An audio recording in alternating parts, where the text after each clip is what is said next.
Brandon, week 7 is over. My night was rocked a little bit. I'm not going to lie to you. And I just want to go over it with you a little bit. Okay? Yep. And I got a little reckless. And I feel like we should dive into that. I'm Alex. This is Brandon. This is Two Fans, One Pod. We are going to go over week 7 and kind of like our instant reactions. This is the Sunday after. I want to start in the order of the games that we went over for the week 7 preview, and we're going to start with Michigan at USC. We talked about this game being the turning point for both of these coaches. This was going to be, the game that the fan bases point at and say, okay, I have full faith in my coach now because of his ability to close out this game. And in this case, it went to Lincoln Riley. I mean, I don't want to say that Michigan defense was the reason they lost, but it didn't help. The run defense was not there. Low-key, the run game for USC is the reason why they won. There was a couple of third downs, a couple of second and longs, like really long, Brandon, that I saw that they got gashed on. And, those quick screens to the outside, they got out-talented on those cornerback versus wide receiver blockings. Justice Haynes did great. He had some great carries. I mean, he's a tough runner, but really, dude, USC had this game in the bag. Once it got to the second half, it was over. There was no shot of the comeback. There was a quick touchdown to close out the half too, and that stole all the momentum from Michigan because Michigan wanted that game to go into the trenches. Sharon Moore did what he did best. And that's like, I want you to play my game. I want you to... Dude, that hit... You see the hit on the tight end, on the USC tight end? That wasn't Barham, was it? No, I want to say it was Metcalf, But yeah, it was like... Dude, they made it their flat game. route and then bang. Michigan made it their game. That first half, it was like, this is our game. And we want to play like this. We want 7-0. Yeah, it was 7-0 at the end of the first quarter, 14-7 at the end of the first half, and then, What happened? Brandon, what happened, man? I think, like you were saying, they did stick to their guns a little bit more than I would have liked. But then even when they did try to open things up with Bryce, it just felt a little sloppy. Didn't feel clean. Didn't feel smooth. Justice Haynes did get hurt in the first half. He did not come back in the game. He only had 10 carries, I believe. Jordan Marshall did fill in for him, and he didn't do a bad job by any means. But, Justice Haynes is the best player on our team, so that definitely didn't help that he was out. And then on the USC side, their starting running back also went down the first half. Didn't matter. And then the true freshman, King Miller, 130 yards. Who is that guy? Who is that guy? I don't know, man. I'm done with these freshmen, man. This is getting... freshman phenoms. How do you feel like Bryce Underwood played? He didn't play great. Definitely still some things he needs to work on. Just like the I don't want to say fundamentals, but I think it's polishing the fundamentals. He's a kid. He's a true freshman. He's a kid. It's okay. It was a huge game. It's a tough road the one game. thing that it's just one of those things where you just didn't expect USC to run the ball. USC played our game. Yeah. They were falling for it.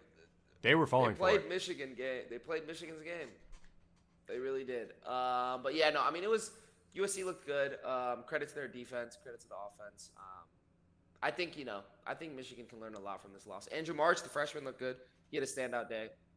8 receptions, 138 yards, and a touchdown. And then both receivers for USC went ballistic. Absolutely bananas. They could not stop the pass game. Mekhi Lemon is pretty good, huh? Yeah.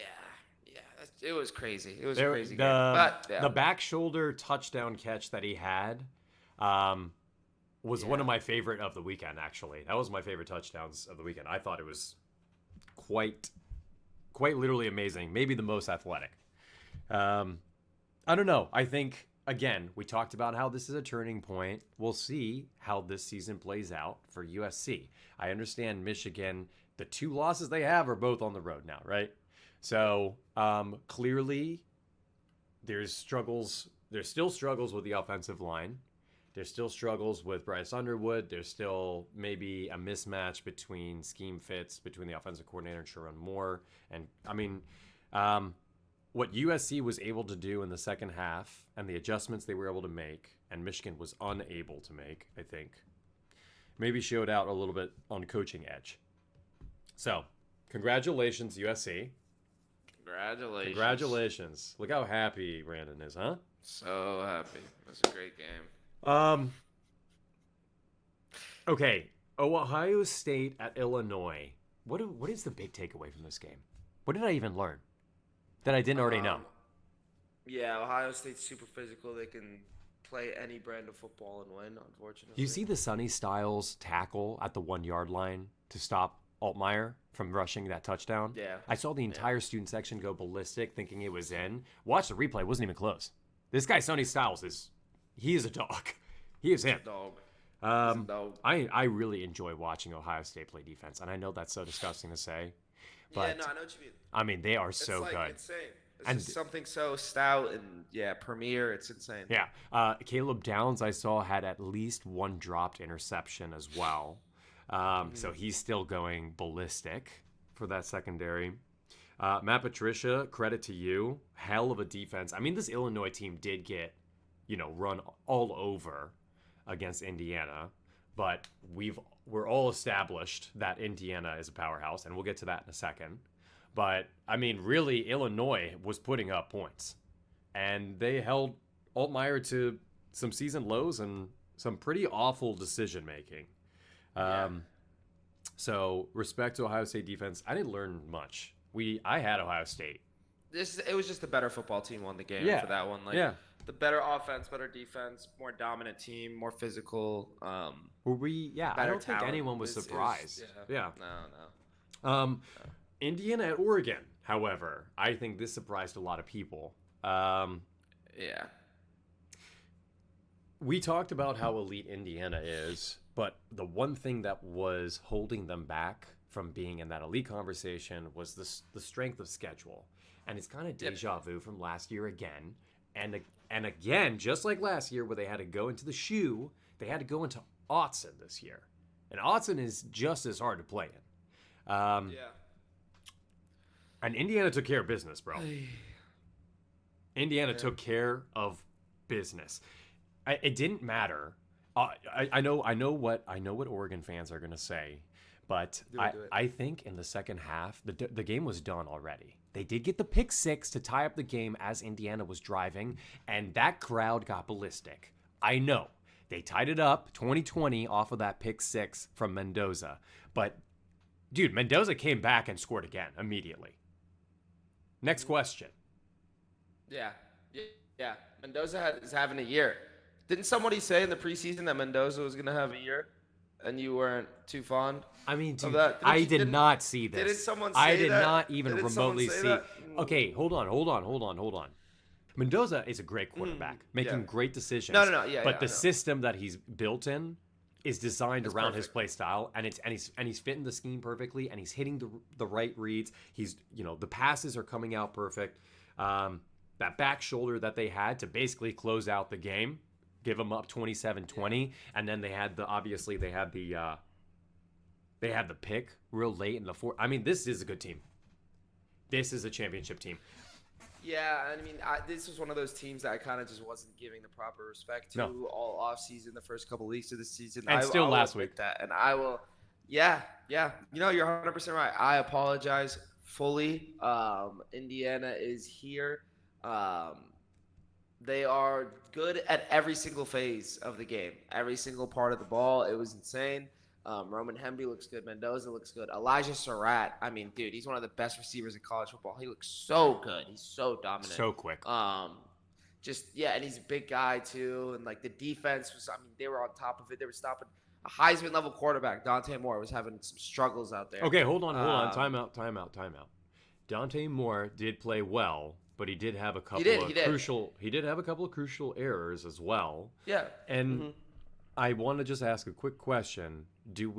How much value do we put on Oregon's win at Penn State 2 weeks ago?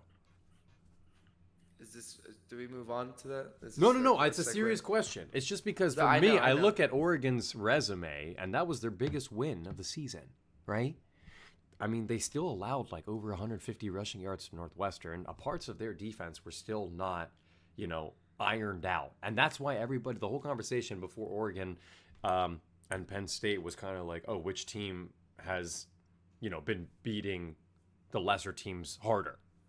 Um, I don't They think. got a couple. Go ahead. Go ahead. No, I just don't think that Oregon was on Indiana's level in this game. They weren't. They weren't. And I'm They telling you, just the simply second were not. half, the score is close. It's a 10-point game, whatever. But this game was like Indiana had this in the bag. Again, that pick six that occurred. If that pick six does not happen, Indiana runs away with it here. Yeah. This game goes absolutely ballistic, like in Indiana's Yeah. favor. So that pick six saved, Oregon's, the game to be close. But Indiana comes back, writes back, and scores, and then pick and then score again, just to make sure it's a 2-possession game. Sorry, go ahead. No, I mean for the Oregon Indiana game, yeah, they just were dominant. I mean the beginning of the game was much closer, and then Indiana just took more and more control of the game. Like you're saying about the pick six, I mean that was the reason why they were still in the game. Yeah.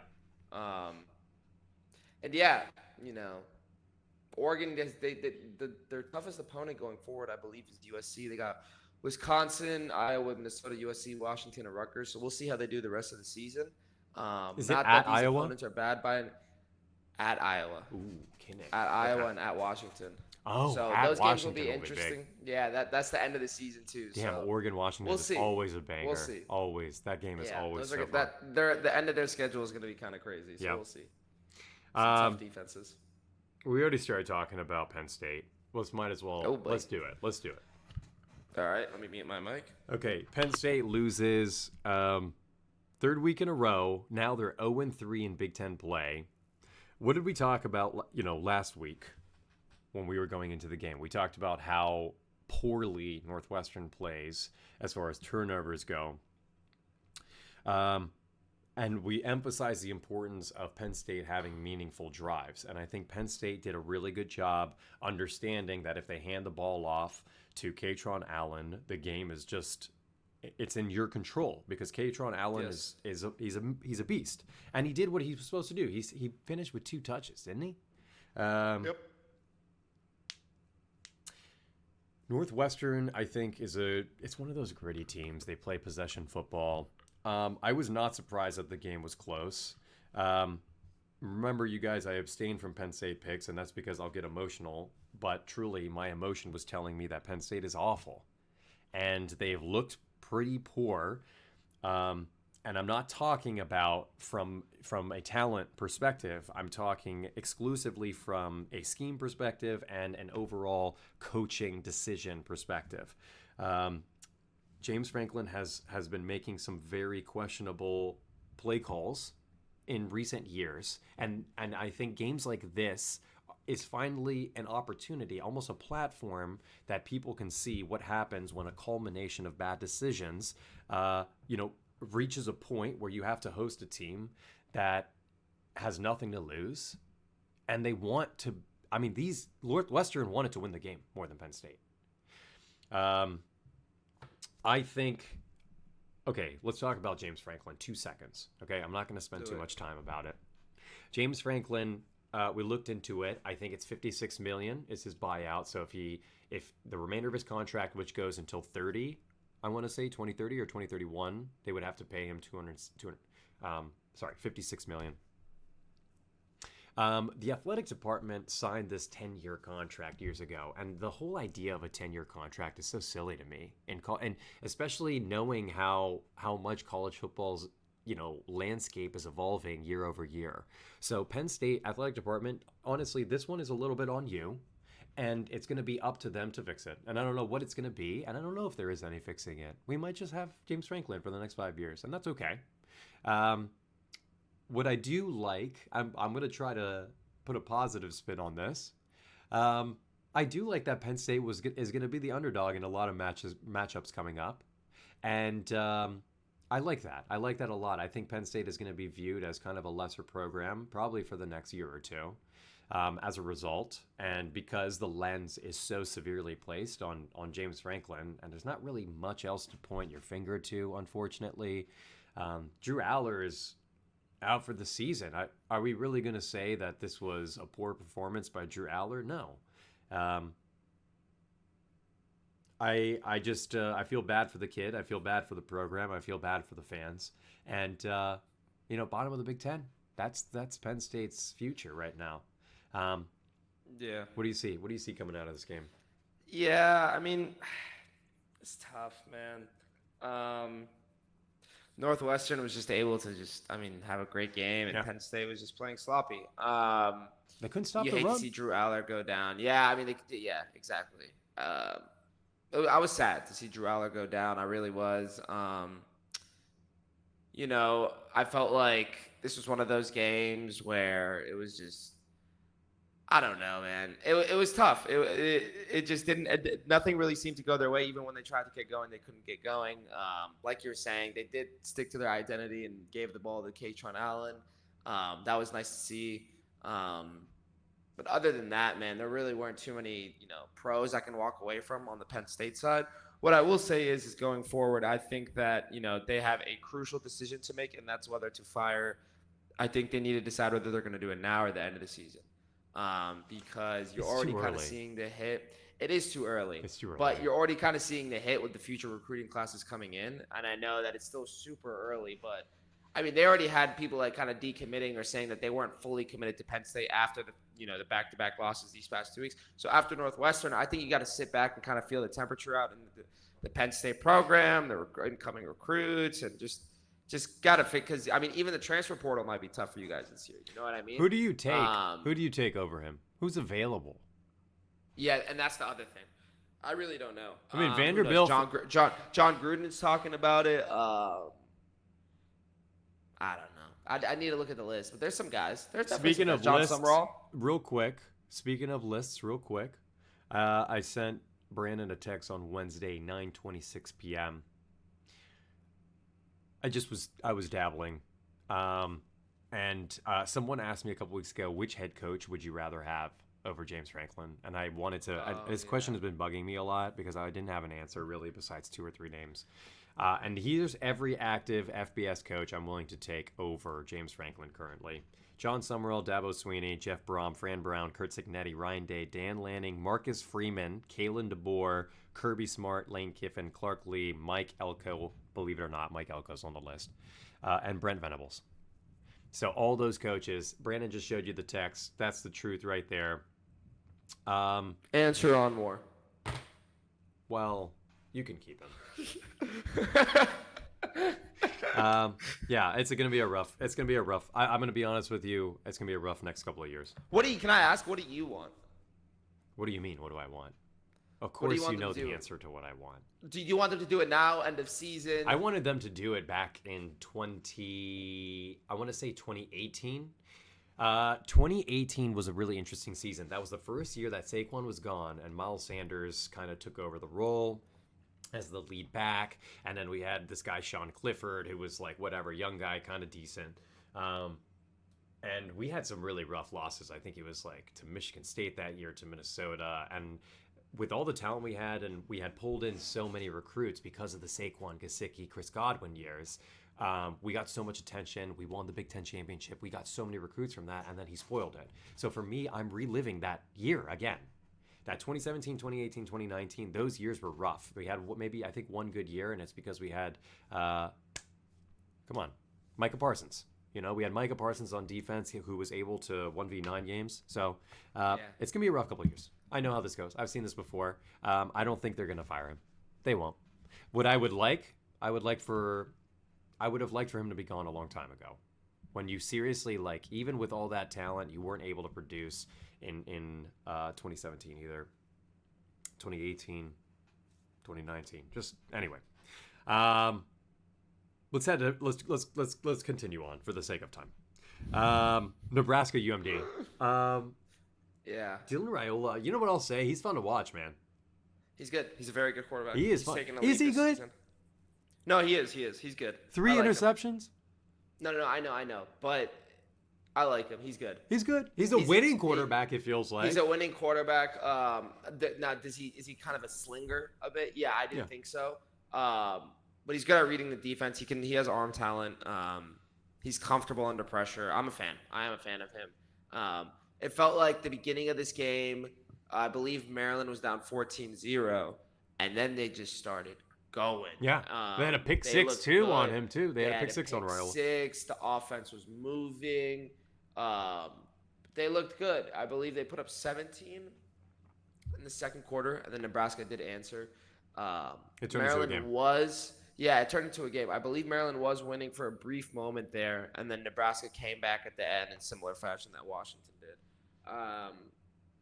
But yeah, I mean, it was a good performance on both teams. Maryland's a really good team, man. Yeah. They're just super young, super inexperienced, but man, they're so good, dude. They like the amount of freshmen that they have on all over the field. They have a great running back room, I believe, with one or two freshmen. They have Malik Washington, their standout QB. Both edges, I believe, on the defense are true freshmen. This starting safety is a true freshman. They have a slot corner, I believe, who's a freshman. Like, it's just a really good team that's really young. So hopefully, they're able to have really strong retainment going forward. Hopefully, they make some noise in the portal. I love how you say, hopefully you say retainment, because you never know where these kids are going to go next year. Dude, yeah, man. Just please stay, man. Please Mike Loxley. I know he's been on the hot seat for 3 years in a row. We were even talking about it in the preview going into the season that I don't even think he's going to make it this far, but he is. I hope he stays as a coach just because of I feel like that's good for this program. Let's just keep things stable and steady. I love this team. I really like watching Maryland. One of my favorite teams.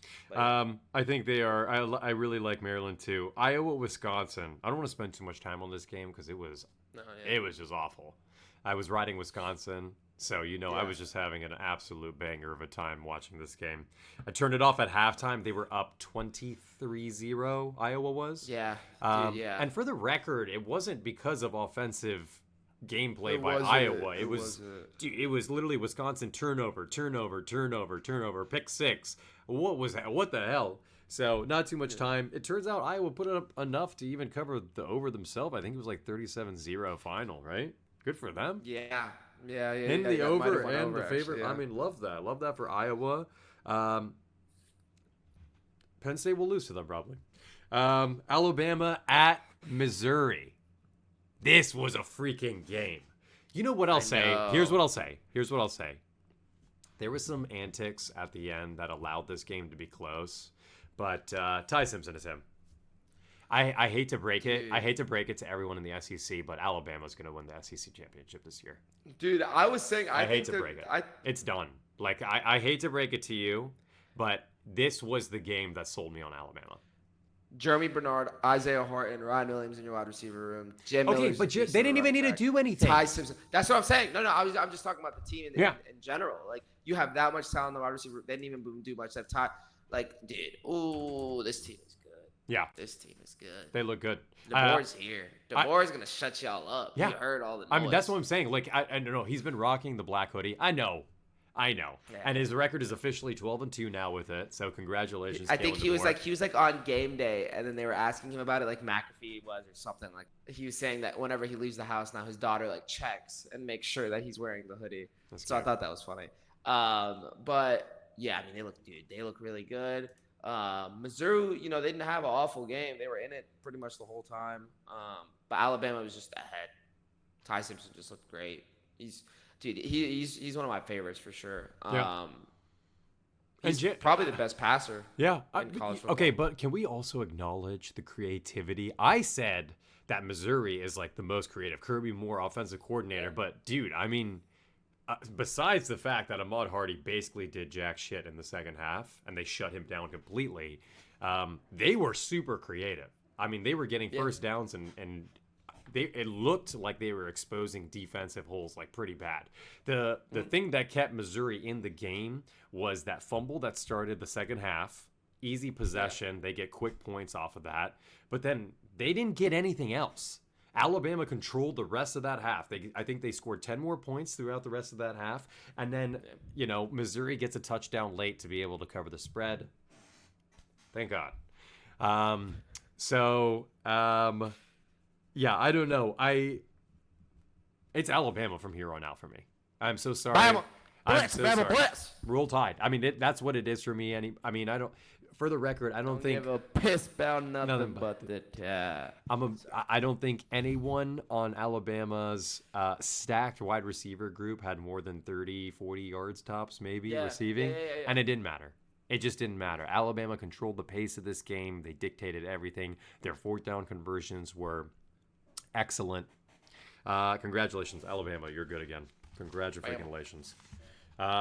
I want to go to another. I want to hop over to another SEC matchup that I think. Okay, hold on.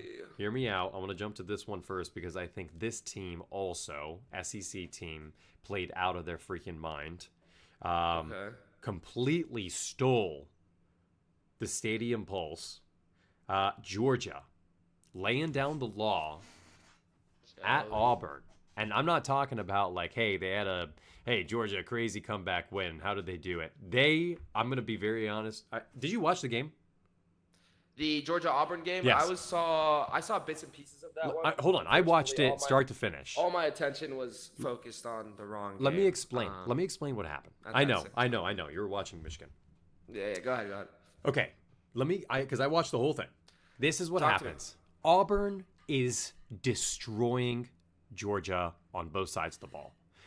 I don't know what the game script was, but the first 20 plays offensively that Auburn ran were exquisite. Jackson Arnold didn't need to do much. He just needed to make it one read, and if it didn't work, he's supposed to just run. That's what it looks like. That was their play. There was their play calling. But Auburn got first downs. They held Georgia to 20 yards in the first half, up until 1 point in this game. Auburn is up by 10 points. They're driving down the field. They are on the 1 yard line. Okay?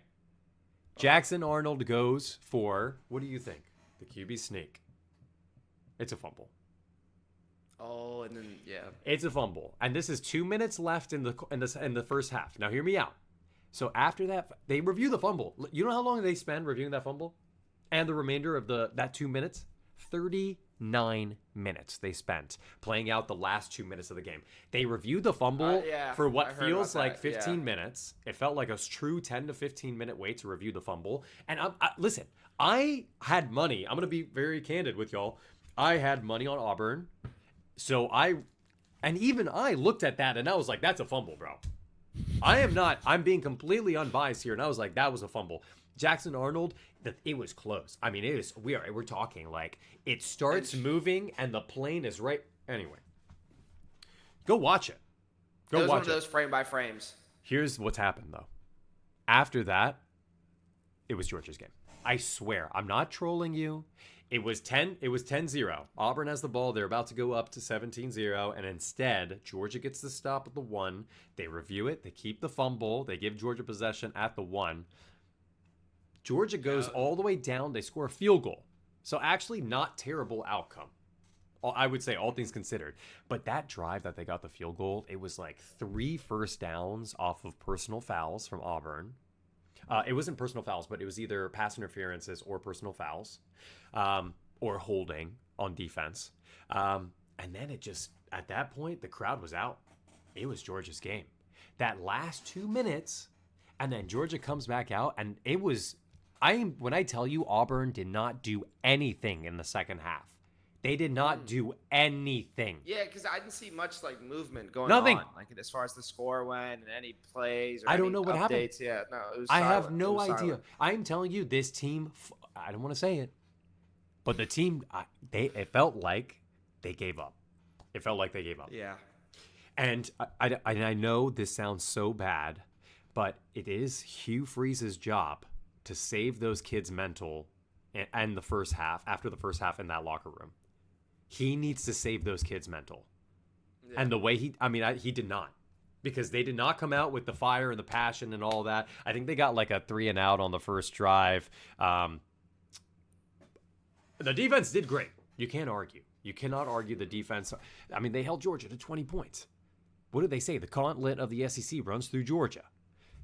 You have to be, if you want to be the best, you got to beat the best. And that's Georgia for now. So, anyway. Georgia. Auburn doesn't cover. Heartbreaker. Jackson Arnold, the experiment is It's dead. It is dead. Auburn failed with Jackson Arnold. I hate to break it to you guys, but no one's winning any SEC. Dude, I don't think anyone had Auburn, for the record, winning the last few games. On the road at A&M, on the road at come on, what was the other game they played? The last two games. Oklahoma. I mean, those are two really tough venues and defenses, and they had to go on the road. And you know what? They kept both of them relatively close because of the defense. And again, here you are again. Auburn defense keeping it close. And just Jackson Arnold cannot do anything. Gunnar Stockton looked like a stud with some of the... I mean, I'm not going to lie to you, the play calling. What's that guy's name? The offensive coordinator for Georgia? Bobo, right? Yes, yeah. Dude, that guy is... What a magician. The play calling... Someone was open on every third down, someone was wide open at the marker. Mm-hmm. How is that even possible? Dialed. Dude, I'm telling you, that was a championship drive. What I saw, the Gunnar Stockton rushing touchdown to end the game, that was a championship drive. This was a reminder to the SEC that Georgia is... This is the difference between a championship team and a team that is on the ropes and they have nothing to lose and they want the win. They're at home. I mean, Georgia was the better team. Say what you want. The first half, if you stop until that fumble, and if you watch nothing else, if you turn the TV off in the play before the fumble, you would have said, oh my God, Auburn ran away with it, I bet they won by 20 plus.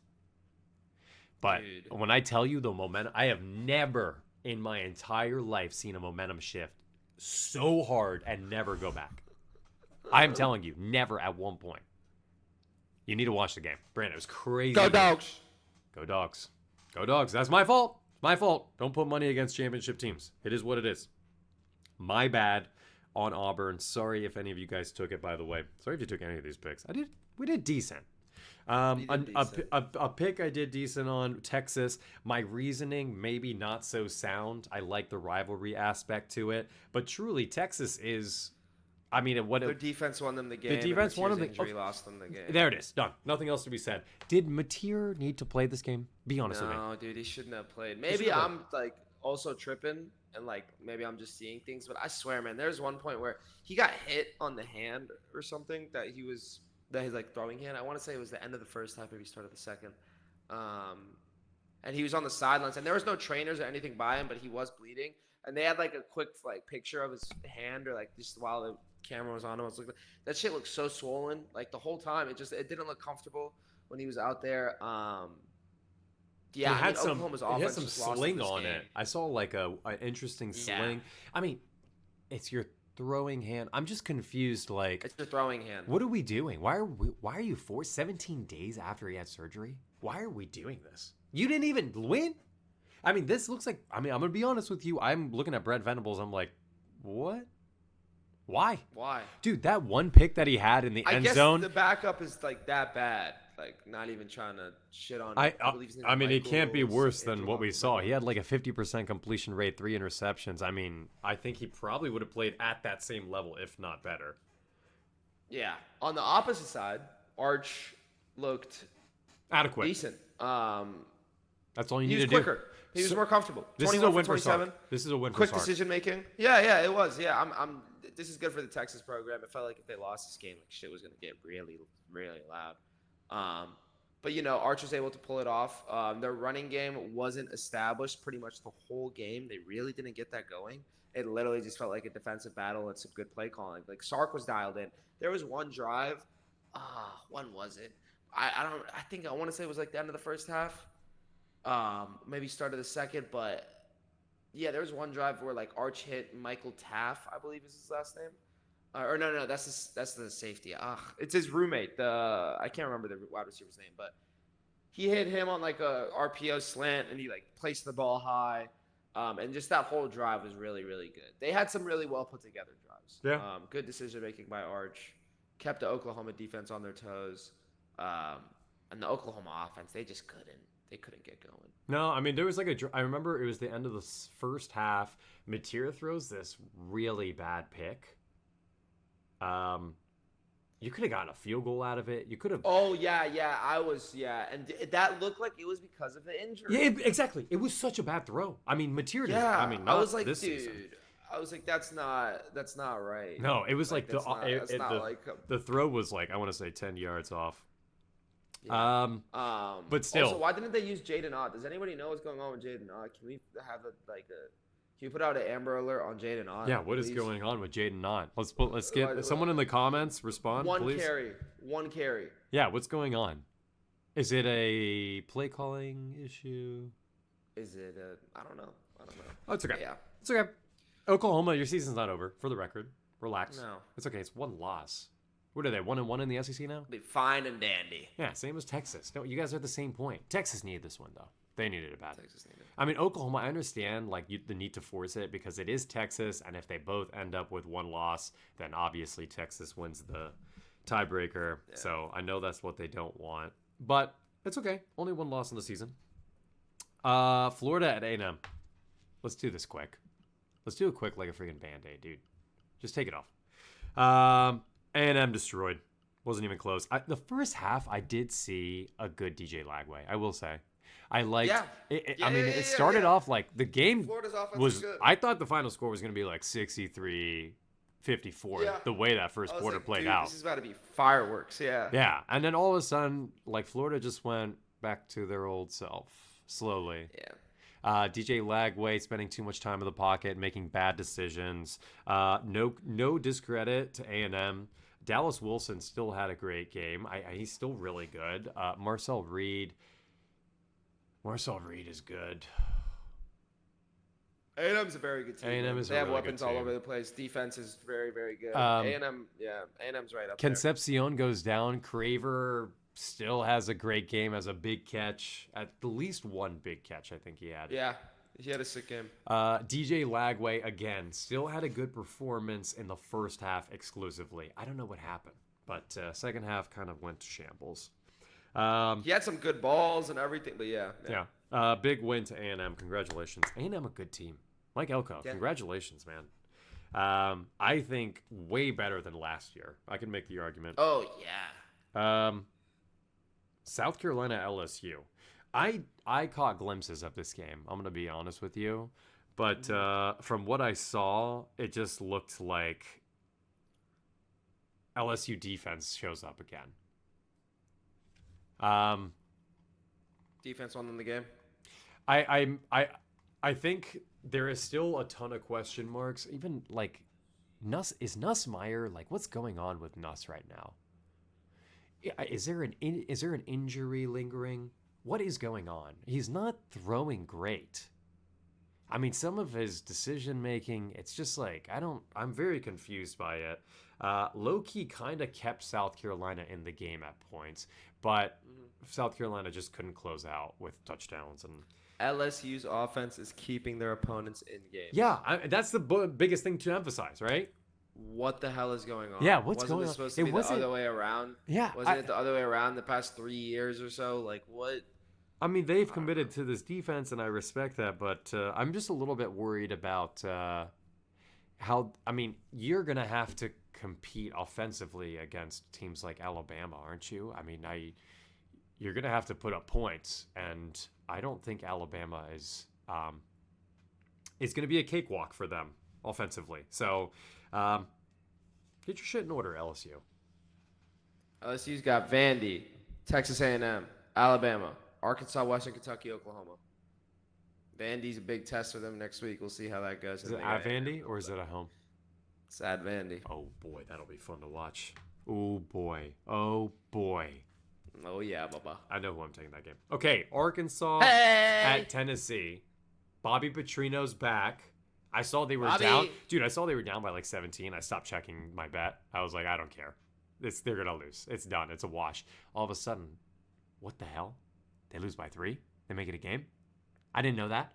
Go look at the highlights. Dude, I like Bobby Petrino with this program. Taylor Green looks good, man. He's just a specimen. Yeah, he just started doing. He started doing enough.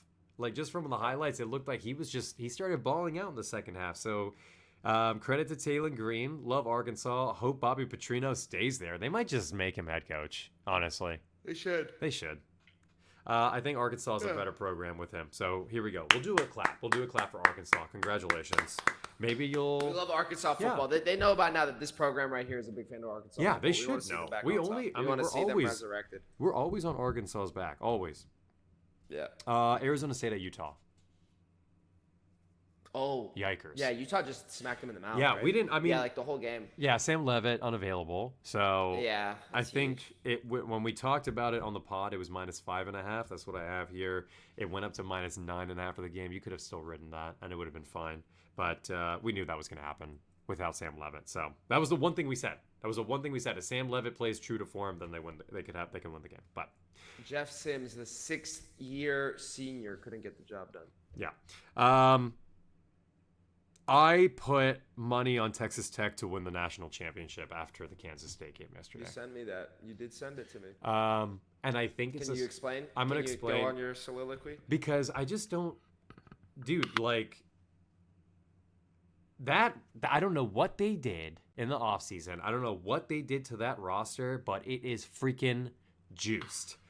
And I don't know what they did to Jake Rodriguez because this guy's playing out of. He had like 40 tackles, man. If wherever the ball was, Jacob Rodriguez was there. The dude was freaking throw and catch. With some of the, back in the day, J.J. Watt used to do that too on the sideline. It creates rapport, and like that fan base is gonna love it, dude. You're still muted. That's okay. Hey. Dude, Texas Tech is a wagon. I don't know what else to say. They're beasts on both sides of the ball. Quarterback goes down. Baron Morton goes out of the game. He's still able to walk, so it might just be a limited time issue. Who knows? Mm-hmm. But who cares? Backup comes in, rushes for 2 touches. I mean, they kind of shifted their game plan from like trying to force him to pass. I think he had a bad interception at the end of the first half that allowed Kansas to kind of come back a little bit. And they did. Kansas came back within 3, but then as soon as, dude, they made the second half adjustments. This is a coaching win. Your backup comes in and absolutely destroys on the ground. They just couldn't stop him. And then on top of that, this guy their running back. What's his name? That running back that they have? What's it called? He's got a crazy name. Dickey. Yeah. Dude, this guy is insane. Yeah, it was like, what was it? It was 21 carries, 263 rushing yards. I mean, every other carry he had went for over 20. Every other carry went over 20. This guy could not be stopped. Kansas defense is nothing to write home about, but their secondary did hold up well. They just, I mean, I'm telling you, like, they got shut out in the second half. Jalen Daniels maybe got sacked, I want to say, like, 41 times, it felt like. So awesome game. Actually really loved watching that game. And I loved it so much. I was like, dude, this Texas team is a plug and play on their quarterback to the point where I'm happy taking them to win the ship. Fuck it. Let's go with Texas Tech. They're winning the Big 12 100%. I'll tell you that. Yeah, there is no question about that.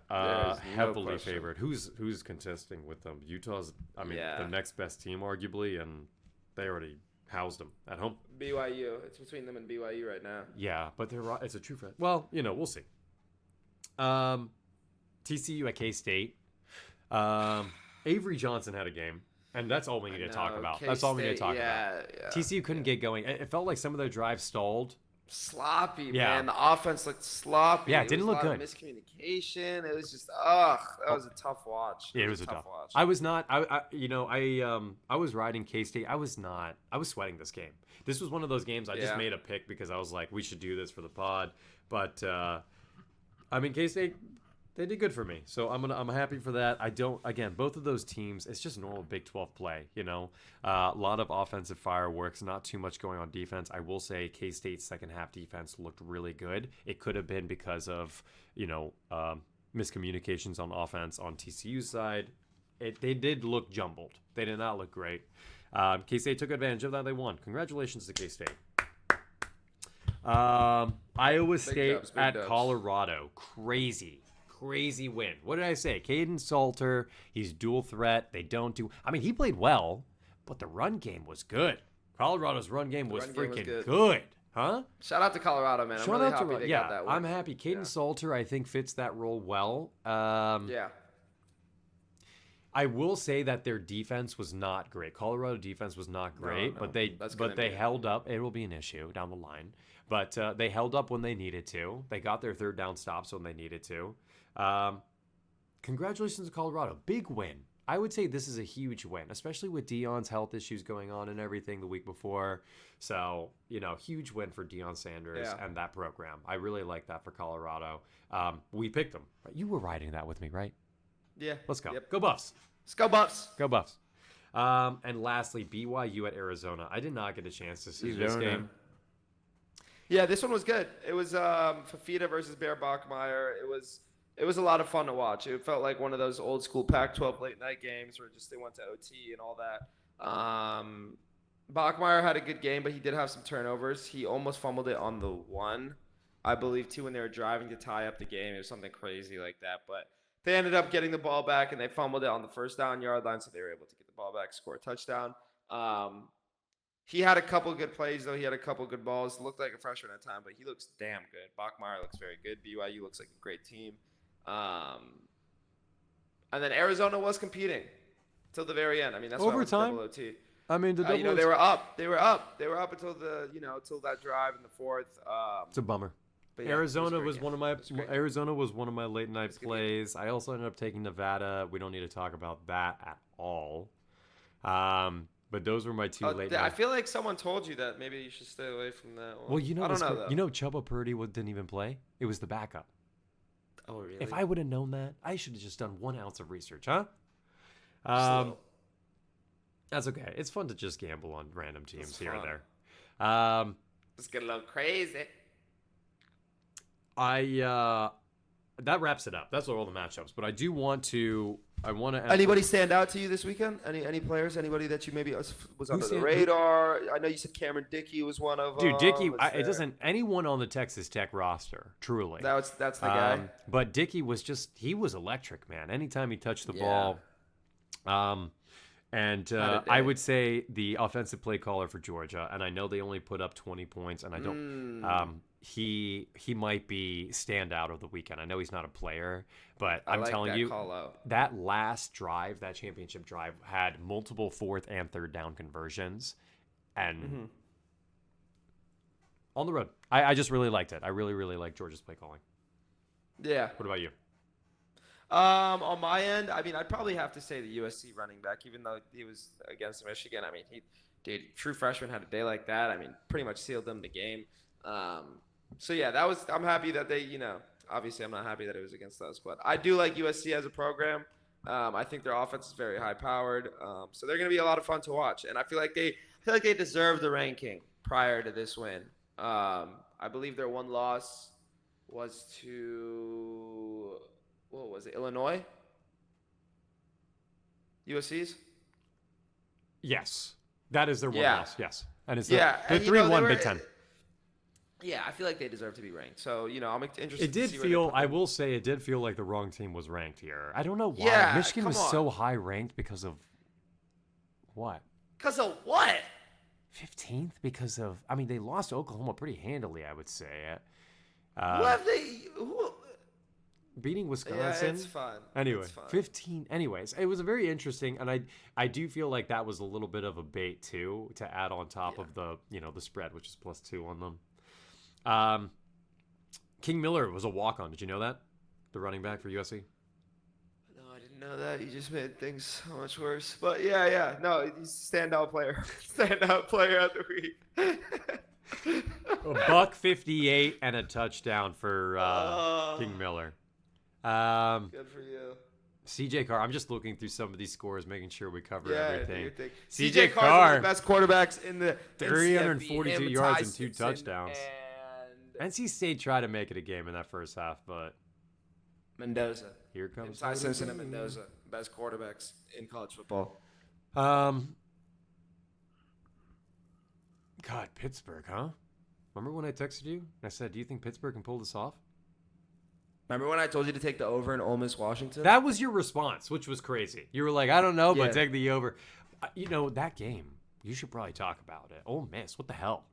What the hell happened? Washington State came to play, and you just snoozed for the first 3.5 quarters? I was so scared. I was. Oh my Ole god. Miss almost Trinidad Chambers pulled one Lane out of Kiffin. his cheeks again, dude. This Yeah, guy is Lane him. Kiffin was. He said he went up to Trinidad like during halftime. Was like, hey, let's not go back to that D2 shit. All right, let's come on. I mean, he turned it Apparently, on. that's what he was saying. Yeah, he did. Thank God. Whee. Yeah, he turned it on. Pittsburgh beat Florida State at Florida State. Respect to that quarterback Heinschel. I think that's how you pronounce it, Heinschel. That's the real German pronunciation. Maybe correct me in the comments, you guys. Dude was slinging, by the way. Mostly out of the pocket. So he was making plays with his legs. 321 passing yards is pretty absurd. Florida State, also another 3-3 team. All of a sudden, huh? Smelly. All of a sudden, another 3-3 team. Stinky. 0-3 in ACC play. Frauds. What? Joining the list of frauds. How did they beat Alabama? Anyway, we could talk about it another time. Guys, this is Two Fans, One Pod. We love you so much. It's been an absolute pleasure. Do me a favor, like, comment, and subscribe. And yeah, just feel free to interact with us on all of our socials too. We've got an Instagram, right? We should make a Snapchat. The kids are using that a lot, right? Can you post things on Snapchat like that? You can. You can do. I'll like get our shorts. social media guy on it. Huge. Okay, maybe we look into Snapchat. I see a lot of youths bringing up that word here and there. Catch us on Thursday, Friday. I'm usually good about it on Thursday night, but if worst case, it'll be released Friday morning. That's going to be our Week 8 preview, halfway through the season. We got another 7 weeks to go, guys. It's going to be a rough one for Penn State fans, let me tell you. For all of us, brother. I can feel it. For all of us. Oh my God, this season is crazy. Okay, I'm going. Let's go Monday Night Football. Commies Bears. Jaden Daniels is the better QB. Bears should have took him first overall. That was the Hail Mary game last year, right? Yep, and we're coming. Okay. Paint your nails, Caleb. Have fun. See you guys.